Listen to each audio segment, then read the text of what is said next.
Hi friends, welcome to Taste with Us. Today we are going to make taro root roast. In a kadai, add 2 teaspoons of oil. When the oil is hot, add 1 teaspoon of mustard seeds, curry leaves, peeled taro root. Saute for 2 minutes. Add quarter teaspoon of garam masala, quarter teaspoon of turmeric powder, salt,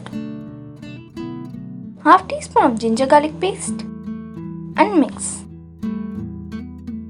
Cover and cook for 10 minutes. Stir occasionally.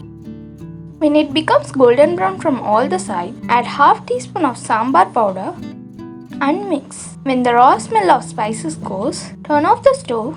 Delicious taro root roast is ready. Give this recipe a try. Don't forget to subscribe. Thank you.